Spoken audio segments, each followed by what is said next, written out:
Good day. We are now on our number 2 class in the law of marriage. The last time we talked about the two different types of marriage, a sacramental marriage, which requires two baptized people, not only two baptized Catholics, but it could be two baptized Protestants. And if that marriage is valid, all other things being equal, it can be dissolved by only death itself. We talked about natural marriages, which means there's only one baptized person or no baptized persons involved, and those do not have the sacramental nature of indissolubility, and therefore can be dissolved. And we'll talk about that much later in the course when we get to the Petrine and Pauline privilege. We are going to be jumping around from time to time. If you get confused, go back and see the video that occurs before this one. If you have any questions, please send them to me at sta5150@aol.com, and I will answer them online, or if you prefer this a personal one, I'll answer it by email. Today I want to talk about, remember we said that consent makes marriage, the parties agreeing to be married. What are they consenting to? What are they obliging themselves to in order for it to be a valid consent? Well, there are at least four what they call the goods of marriage. Three of them were established by St. Augustine. They're establishing for the good of children, that they're open to having children, and that they're not precluding having children. The second is fidelity, i.e., it's you and you alone. I'm not going to mess around.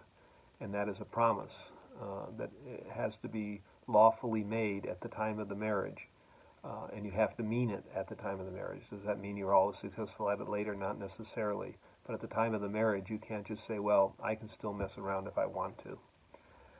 The third is permanence, which means that it only can be dissolved by death itself, a sacramental marriage. And if you say, well, I'm getting married, but if it doesn't work out, we can get a divorce, then you're not agreeing to permanence. And finally, there's a fourth one that was really always there, but really developed in whole by the Second Vatican Council, which is called the good of the couple. That a marriage means that both couples are committed to making it work for each other, and they're not just using it as a method of getting revenge on someone or not wanting to be good with that person. And we'll discuss later how that impacts sometimes annulments in the consent. So the consent has to be validly made, and we'll talk about later about the problems with consent and stuff like that. And remember we said that a person has to be free to otherwise marry, and that means that there's no impediment is the word that's used, and we'll discuss those at much greater length at a different time. But all other things being equal, this is what the parties are consenting to, that they're open to children, that they'll remain faithful, that marriage is forever, and that they are doing it for the good of the couple. The second observation I make about this is that all people have a right to be married. Assuming that they have fulfilled all the obligations, a pastor can't just arbitrarily say, forget it, I'm not going to marry you. People have a right to be married. It is interesting that once there is consent apparently given, and let's say, and we'll talk about for Catholics what that means, we presume the marriage is valid until proven otherwise, which means that unlike what a lot of people think when they think that they shouldn't get a church annulment, you get a church annulment, that doesn't mean that the church considers your children to be illegitimate. They're not. The law presumes that the marriage is valid at the time the children are born. So the law presumes the validity of the marriage until it's demonstrated by a really strong method of proof to be otherwise. One thing that people do tend to run into when they try to get married is what we call spiritual preparation.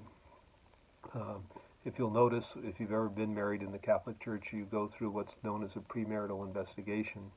And part of that is asking you where and when you were baptized. So if you are a Catholic, and remember it's going to be a sacramental marriage, we need proof of baptism. And baptism really is the only sacrament required for the validity of a marriage to be a sacrament, all other things being equal. the law requires that there be confirmation and that you've made your first communion, but the confirmation can be waived under certain circumstances, as can the first communion. But if you've married without them, and let's say the priest just violates the law, it doesn't invalidate the marriage. The marriage, it's called illicit. So in the church, the law can do one of two things to an act that is going to occur in the church, especially a sacramental church act. It can invalidate it, which means it never occurred. Or it can mean it's illicit, which means that the priest is probably in trouble with the bishop, but the marriage itself is still valid.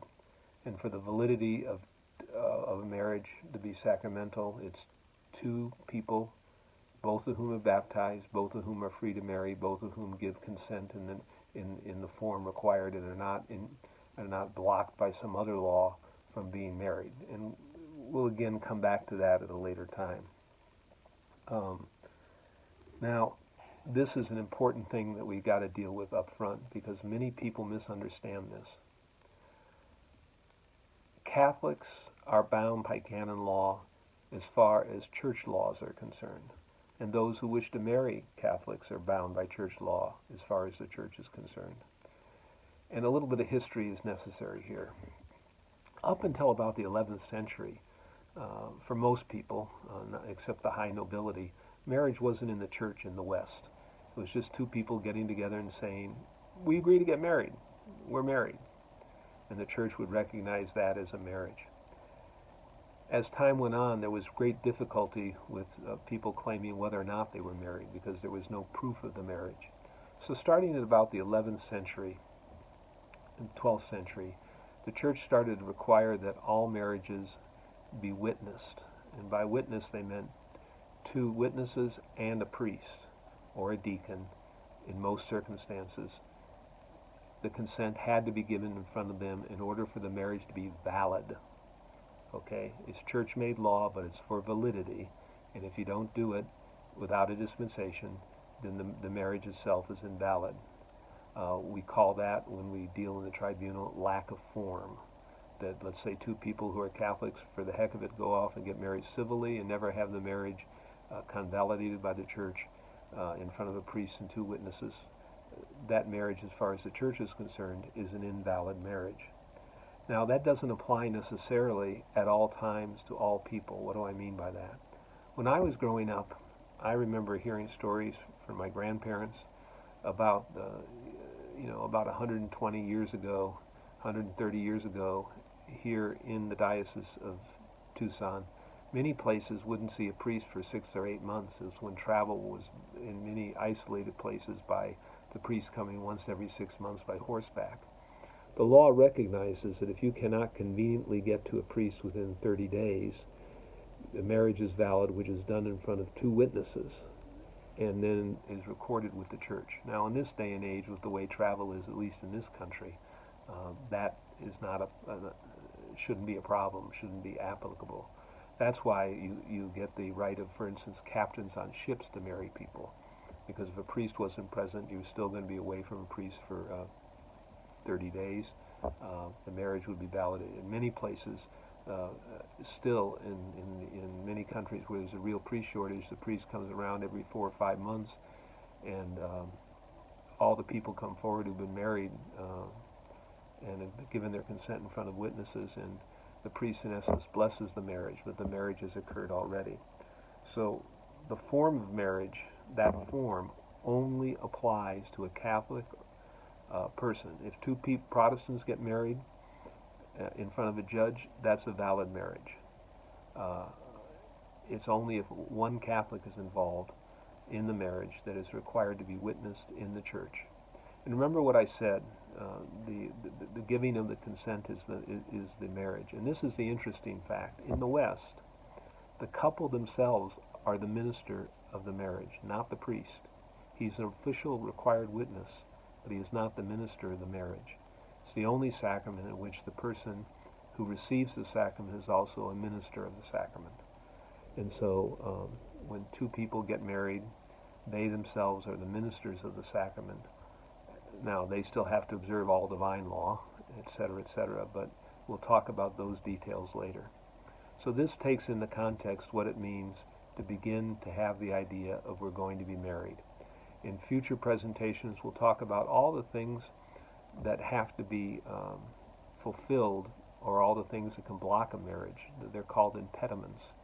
And there are two natures, as we've discussed before, divine and ecclesial. Laws merely made by men can be dispensed with. Divine law cannot be dispensed with. So we'll discuss those details later. I hope this finds you well, and may Almighty God bless you. In the name of the Father, and of the Son, and of the Holy Spirit. Amen.